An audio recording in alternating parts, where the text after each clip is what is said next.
is Hazel. I'm 8 years old and I have always dreamed of being a ballerina. But I can't because I'm extremely sick.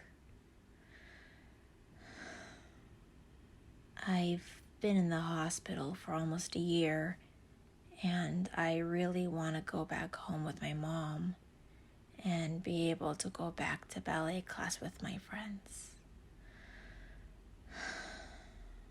I really miss it.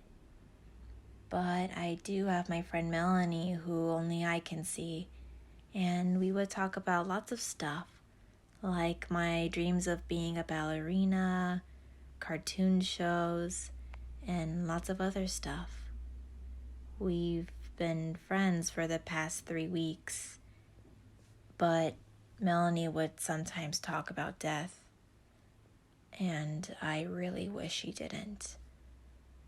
One day, I heard people talking in the hallway, and when I went to see who it was, I saw that the doctor was talking to my mom about how I was much sicker than they thought, and that I might die.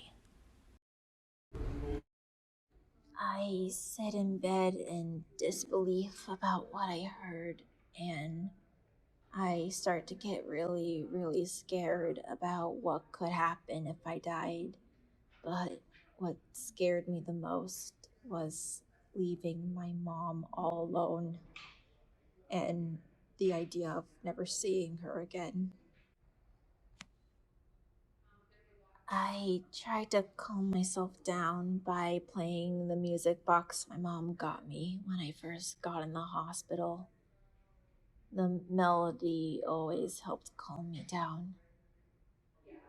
I tried to talk to Melanie about my worries, and she did her best to comfort me, but she also tried to talk to me about my thoughts on the afterlife and that maybe the afterlife isn't so bad as I might think it is.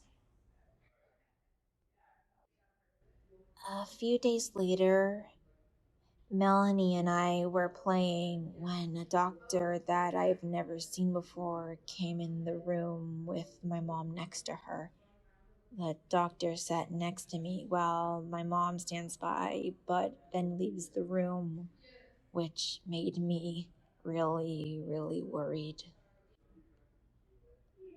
At first, the doctor asks me about my hobbies and interests while quietly listening to me talk. The doctor then asks me about my friends, so I talk to her about my friends Ava and Lily from ballet. Then I start to talk about Melanie.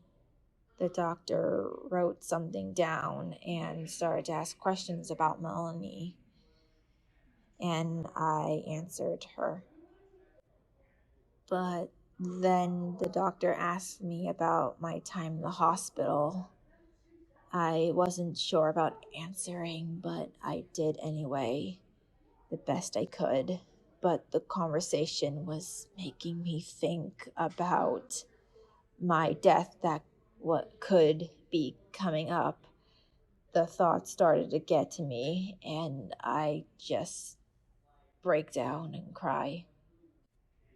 The therapist got my mom to help calm me down, but she wasn't able to. I just couldn't take it anymore, and I finally admit to my mom that I overheard what her and the doctor said, and that I know I'm dying. When I saw her face, she looked so shocked and scared and just at a loss for words. And I sat there crying, not knowing what to do. I sob uncontrollably until my mom finally snaps out of it and tries her best to comfort me, telling me things will be okay. But I tell her that I want to be left alone, so she gives me my space. I then lie down to try and get some sleep, and I pray that things will get better. I wake up later and I see my mom crying. I try to reach out to her to ask what's wrong, but my hand goes through her. I see that my arm is transparent, and I grab Melanie to ask her what is happening. She looks at me with a sad expression and tells me that she's sorry that my time has come too soon. I just look at her and I ask her what she was. She stands there for a moment, and then she opens her eyes and says she's an angel and that it's time for me to go. I stare at her in disbelief, and I tell her that I didn't want to leave my friends behind, and I didn't want to leave my mom all alone, and I didn't want to give up my dreams. Melanie holds my hands to comfort me and tells me that I won't have to give up my dreams and I can continue to dance in the afterlife. And I won't have to leave my friends behind. And my mother will never be alone because I'll be able to visit her. I process what she has told me, and though I'm still reluctant, I decide to go with her and start this new chapter of my life.